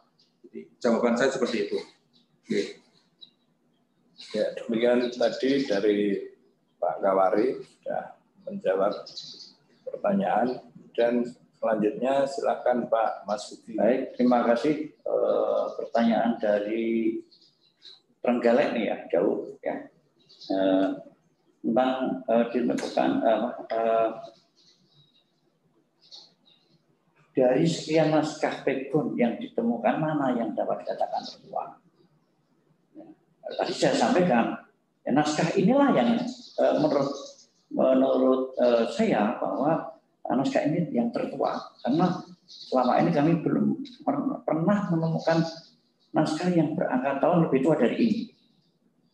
1347 Masehi. Ini cukup lama, cukup tua. Meskipun mohon maaf tadi ada masukan buat kami untuk mendalami lebih jauh lagi mengenai keterkaitan dengan bahasanya, kemudian kaitannya dengan tembang-tembang, apakah itu pada masa-masa itu sudah ada tembang seperti itu. Nah, ini kami masih ada PR juga untuk mendalami tentang kebenaran dari angka tahun itu. Nah, tapi menurut saya dari naskah yang tertua adalah naskah yang tadi saya sampaikan, temuan dari Kabupaten Semarang, ya, tepatnya di Kota Salatiga. Ini saya kira yang jawaban saya. Kemudian kaitannya dengan informasi yang ada di Trenggalek, mungkin lain waktu kami akan mencoba untuk mengadakan semacam penelitian atau mungkin peninjauan. Ya. Jadi ada beberapa kalau nanti ada waktu untuk berkunjung ke Trenggalek. Dan ini naskah-naskah yang ada di masyarakat tidak hilang, ya. Kami berharap untuk naskah-naskah itu tetap untuk disimpan karena ini punya nilai penting bagi kehidupan di masa lalu. Mungkin sebenarnya selain ini yang tertua apa, di mana dan isinya apa? Oh, dari Yasin Minata ya. Selain ini. Selain naskah yang 31 itu kita masih kontroversi. Dari naskah yang sebelum ini, saya pernah menemukan beberapa naskah di Kabupaten Wonogiri tahun 90-an sekian itu diberi nama Babat Bakalan, dan ini bercerita tentang perjalanan Sunan Bayar, ya, perjalanan Sunan Bayar dalam berdakwah ke daerah pedalaman selatan Jawa. Itu terbuat dari Galuang juga, tapi kronologinya 17, kita abad 17 Masehi. Kemudian naskah yang kedua di daerah Purbalingga, ya. Daerah Purbalingga. Daerah Purbalingga itu namanya naskah Unji, dan di situ naskah yang membicarakan tentang wilayah kekuasaannya Pajang sampai ke daerah Unji di daerah Purbalingga, Jawa Tengah. Nah, ini di situ menyebutkan nama-nama wilayah, dan ternyata wilayah itu adalah wilayah kekuasaan Pajang. Ya.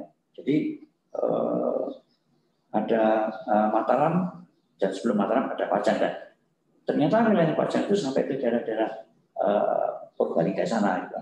Nah, itu naskah itu membicarakan tentang wilayah kekuasaannya, termasuk wilayah-wilayah kadipaten yang sekarang tinggal nama. Nama-nama itu masih ada terjemahan, ada Adipati Ore-Ore, Adipaten Punji, dan lain sebagainya. Nah, itu berkronologi pada abad 18 ya, 1700 sekian naskahnya. Jadi kalau dari yang tertua adalah naskah yang kami temukan di Kota Salatiga. Rasa itu, dan terima kasih waktu kami kembalikan. Ya, terima kasih Pak Marsudi. Jadi mungkin informasi yang penting ini dari Pak Agus Pramono ini bahwa di Kabupaten Trenggalek ini masih banyak naskah Arab Pegon yang masih tersimpan yang belum pernah diteliti. Mungkin suatu saat nanti perlu dilacak dan diteliti kembali. Mungkin bisa berhubungan dengan Pak Agus Prasmono. Selanjutnya masih ada pertanyaan lagi dari Pak Niko dari Sangiran. Apakah ada pakem pada pola benteng-benteng yang semasa dengan Van den Bosch seperti pada Keraton Mataram Islam ada alun-alun, pasar, dan Masjid Agung? Nah, apakah ada pakem seperti itu di benteng Van den Bosch dan yang semasa? Silakan Pak Kawari. Ya, terima kasih Mas Niko dari Sangiran.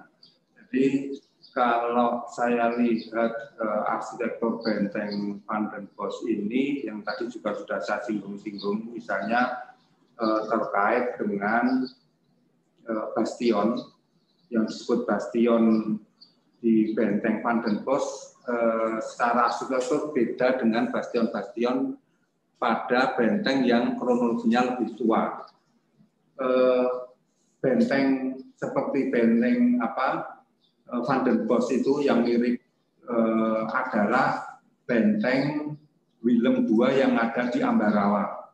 Itu juga bangunannya bertingkat, kemudian di sana tidak ada istilah kayak bentuk-bentuk bastion yang itu dengan kronologi yang hampir sama. Kalau yang lebih tua seperti di benteng Willem itu Willem I yang di Ungaran itu lebih tua daripada Willem II yang ada di Ambarawa. Antara benteng Willem II yang di Ambarawa dengan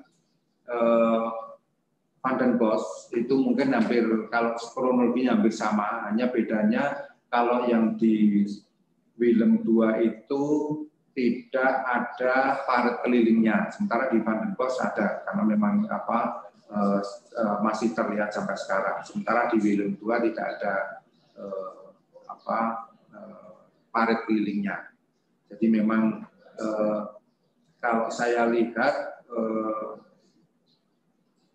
benteng-benteng yang dibangun setelah atau awal abad 19 itu dengan arsitektur mirip-mirip yang ada di Van den Bosch maupun yang ada di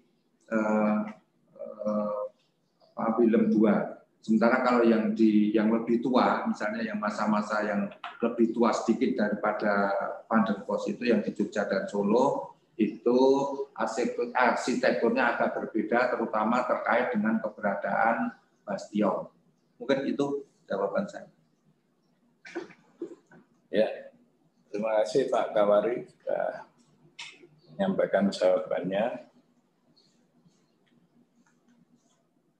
Semua pertanyaan sudah dijawab. Sebenarnya masih ada waktu sampai pukul 11.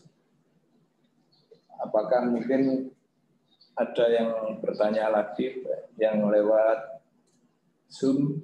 Mungkin bisa silakan langsung bertanya pada para pembicara, 1 atau 2 orang. Kami persilahkan langsung angkat tangan atau langsung bicara, mungkin karena tidak semua terlihat di layar.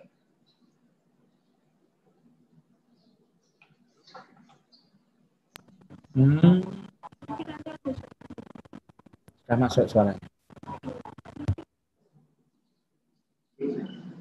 Ada yang bertanya? Silakan. Masuk. Dari Trenggalek. Oh ya, silakan Pak. Siapa Pak? Pak Agus.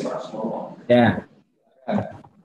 Mohon maaf ini tadi agak terlambat Bapak, kami mengikuti karena baru kami buka. Ini tentang benteng, kami bertanya kepada Pak Kawari.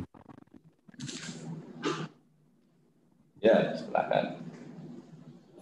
Apakah benteng-benteng yang dibangun Belanda itu selalu bercirikan dikelilingi parit dan ada jembatan gantung?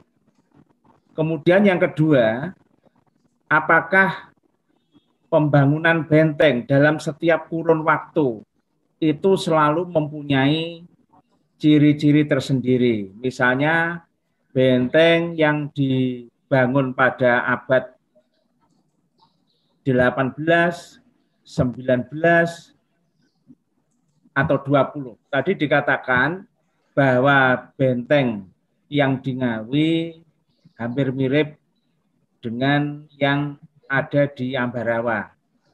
Kemudian kalau kami bandingkan misalnya benteng-benteng yang baru ditemukan misalnya di Kedung Coek Surabaya, terus kemudian ada lagi yang di Gresik, itu kira-kira dari ciri khas bangunan benteng tersebut, apakah itu setiap periode, setiap abad itu selalu berbeda? Terima kasih. Terima kasih Pak Agus. Jadi ada 3 pertanyaan untuk Pak Kawari. Kami persilakan Pak. Ya, terima kasih Pak Basoro. Terima kasih Pak Agus Prasmono. Dua pertanyaan. Yang pertama, benteng Belanda apakah selalu dikelilingi dengan parit dan jembatan gantung atau jembatan angkat? Tidak semuanya. Jadi tidak semuanya benteng Belanda itu dilengkapi dengan parit keliling. Kalau tidak ada parit keliling, otomatis juga tidak ada jembatan angkat. Ada beberapa yang saya lihat itu yang tidak menggunakan parit keliling itu, salah satunya ada di benteng Kalimo'o. Saya nggak tahu Kalimo'o itu, kalau saya lihat Kalimo'o itu di Sumeneb, nah, di Sumeneb itu saya lihat tidak ada parit kelilingnya. Kemudian beberapa benteng yang lain, misalnya di Willem 2 juga tidak ada. Saya belum tahu kalau misalnya Willem 1 yang di Ungaran itu ada paritnya, saya belum. Karena memang kalau khusus untuk benteng Willem 1 yang ada di Ungaran itu sebetulnya bagian depan yang sekarang ini menghadap jalan raya itu sebenarnya bagian belakang. Hadapnya mestinya aslinya menghadap ke arah timur. Jadi memang itu yang pertanyaan pertama. Kemudian yang kedua, kalau saya lihat di beberapa kronologi mestinya ada setiap periode, setiap masa itu mempunyai ciri-ciri sendiri. Yang saya tadi membandingkan benteng-benteng di awal abad 19 dengan benteng-benteng di abad 18, terutama 18 akhir. Itu agak berbeda, terutama terkait dengan adanya bastion. Karena memang di benteng-benteng di awal atau menjelang pertengahan abad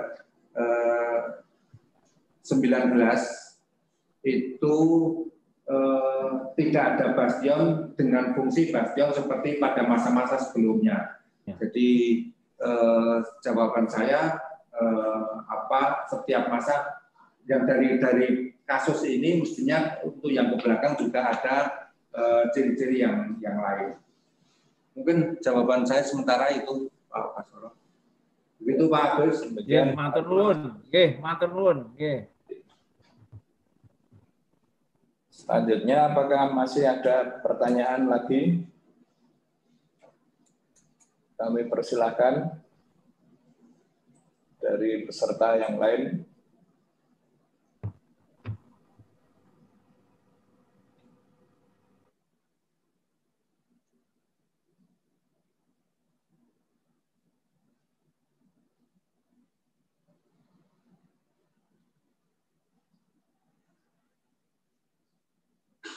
Silakan, siapa yang akan bertanya lagi dari Zoom?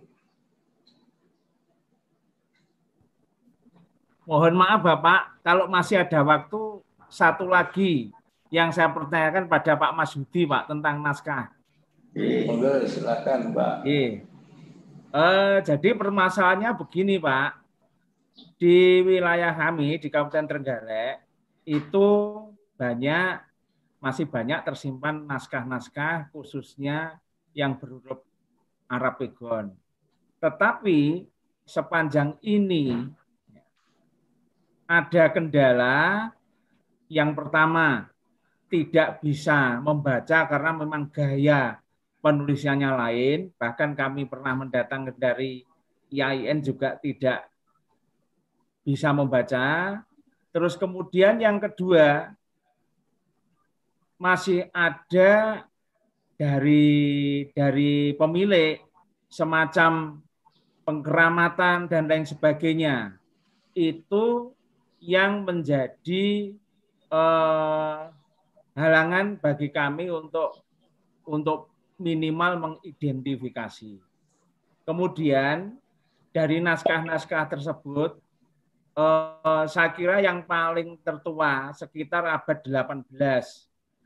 Oleh karena itu, mungkin dari Balai Arkeologi Yogyakarta nantinya bisa meneliti naskah tersebut untuk mengungkap misteri yang ada di dalamnya. Terima kasih sebelumnya Bapak Nun Sewu, matur nuwun nyuwun pangapunten. Ya, terima kasih Pak Agus. Silakan Pak Mas Hudi untuk menanggapi. Baik Pak, jadi terima kasih atas informasinya bahwa di Trenggalek masih banyak tersimpan naskah-naskah kuno ya, terutama naskah-naskah Pegon. Memang ada beberapa kasus ketika kami ke lapangan itu ada satu naskah yang dikeramatkan bahkan orang lain tidak boleh lihat. Naskah itu pernah kami coba datangi ke lokasi, ke pemiliknya, pembawa, dan katanya naskah itu adalah diperoleh dari mimpi. Nah, ketika kami mencoba untuk dekat untuk pinjam sebentar saja, dia bilang, maaf Pak, ini saya sudah punya wangsit untuk tidak bisa diperlihatkan sama orang. Akhirnya saya bilang, bagaimana kalau maaf kalau difotokopi aja Pak, bentar sama dengan saya bilang itu. Nah, beliau bilang, dulu pernah mau dipotret tapi nggak jadi Pak. Nah, saya pikir ternyata katanya nggak boleh dilihat orang, tapi ternyata bisa dilihat orang juga. Nah, akhirnya saya mencoba untuk membujuk, dan akhirnya naskah itu bisa dipinjamkan, bisa kami lihat dulu tentang isinya. Yang tadi saya pernah saya sampaikan, naskah di Wonogiri di Desa Bakalan yang dinamakan dengan Babat Bakalan. Nah, akhirnya naskah itu bisa kami peroleh, bisa kami potret, bisa kami fotokopi pada saat itu. Ya. Dan kemudian setelah kami mengetahui isinya, akhirnya kami menyampaikan informasi kepada pemilik naskah, Pak, ini naskah ini berisi tentang ini sejarahnya Sunan Dayak. Di samping itu juga ada menyebutkan nama-nama tokoh yang dimakamkan di salah satu tempat, namanya makam Giono waktu itu. Lain waktu saya tanyakan, Pak, apa di sini ada tempat namanya makam Giono? Tempat itu. Kemudian besok harinya kami mencoba untuk menelusuri makam itu, ternyata ada betul. Makam itu kita perjalanan dari jam 8:30 pagi sampai lokasi jam 1 siang, jalan kaki semua, satu tim, tapi di atas gunung. Ya. Nah ini ternyata di situ ada tokoh-tokoh yang dimakamkan yang disebut di dalam naskah itu. Ada 10 orang tokoh, saya masih ingat waktu itu. Nah ini salah satu upaya ya mungkin bisa kita rayulah dengan langkah-langkah kita untuk memberi pengertian kepada mereka agar naskah itu bisa kita pinjam, bisa kita peroleh untuk bisa kita ketahui isinya. Karena apa? Tanpa mereka mengetahui isinya, selamanya akan seperti itu terus. Jadi naskah itu tidak akan diketahui oleh siapapun kalau memang caranya seperti itu. Nah dari situ setelah kami menyampaikan informasi kepada pemilik naskah, akhirnya naskah itu diberikan pada kami untuk bisa kita kembangkan dalam penelitian, kemudian bisa kita potret, bisa kita fotokopi, dan akhirnya bisa kita translate juga gitu. Itu langkah-langkah yang kami lakukan, pengalaman dari yang kami lakukan. Kemudian ya soal-soal yang dikeramatkan itu sesuatu hal yang wajar karena mereka merasa memiliki sesuatu yang aneh. Nah itu Pak barangkali yang bisa sampaikan. Kemudian kaitan dengan naskah yang tidak bisa membaca, mungkin cari orang-orang yang bisa membaca, soalnya belum tentu orang Yayan pun juga bisa membaca huruf Arab gundul. Nah, ini bisa dicarikan pada orang yang lebih ahli. Ya, kalau foto mungkin ada kesempatan, mungkin kita bisa melihat dulu. Soalnya kami juga belum tentu bisa baca karena ternyata tulisannya sudah rusak, sudah hancur, sudah ya. Berarti tulisan sudah tidak bisa terbaca. Tapi kalau mungkin masih bagus, masih dalam satu media atau bahan yang bagus, misalnya kalau bisa bahannya ada luang, kemudian timbanya juga tidak rusak, mungkin akan masih bisa terbaca. Saya rasa itu Pak Agus yang saya sampaikan, dan terima kasih waktu kami banyak. Terima kasih Pak Marsudi.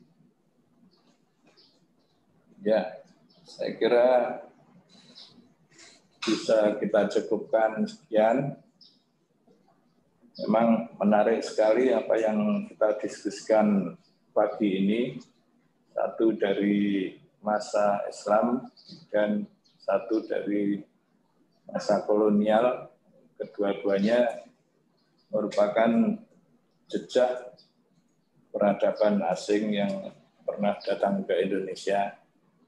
Dan sebenarnya masih banyak lagi yang bisa dikaji dari kedua penelitian ini, seperti naskah-naskah Pegon tadi masih banyak yang belum diteliti, dan adanya mungkin pengkeramatan itu mungkin justru ikut andil untuk pelestarian dari naskah tersebut. Memang itu bahannya gampang rusak, sehingga ini perlu mendapatkan perhatian khusus. Juga sisa-sisa masa kolonial itu banyak juga yang sampai sekarang masih ada, dan banyak yang hancur, tapi banyak juga yang sudah bisa dilestarikan.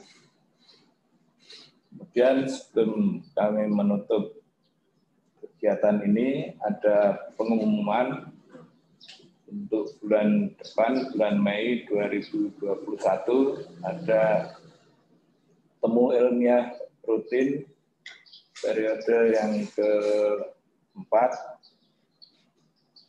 Ini akan dilaksanakan dalam minggu pertama bulan Mei 2021 dengan tema menguak yang makro dari yang mikro. Pembicara Ibu Mahirta dan Ibu Anggraini dari Departemen Arkeologi FIB UGM. Apa itu yang dimaksud? Silakan nanti mengikuti pada bulan Mei. Terima kasih atas perhatian Ibu Bapak dan para sahabat arkeologi. Kami tutup acara ini.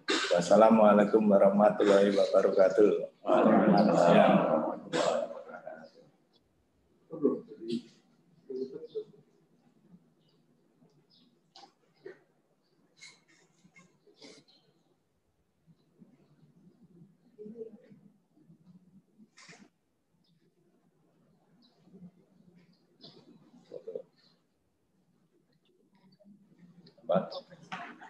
Oh ya, mungkin sebelum kita bubar ada foto bersama.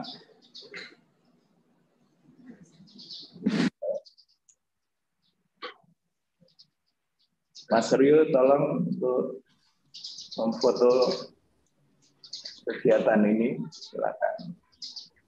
Oke, monggo Bapak Ibu bisa diperlihatkan videonya.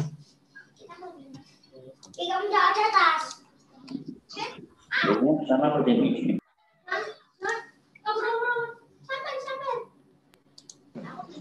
Kalau yang ini ke sana kamera. Oke, saya hitung ya. Hitungan ketiga. 1, 2, 3. Oke, sekali lagi. 1, 2, 3. Oke, sudah. Terima kasih Mas Rio. Terima kasih Bapak Ibu sahabat arkeologi. Ketemu picture berikutnya. Saya mau minta ya Pak, catatan terkait dengan yang kapal. Oh, gitu. Saya rekam dulu karena tadi saya di sini aja dulu ya. Pakai ada temennya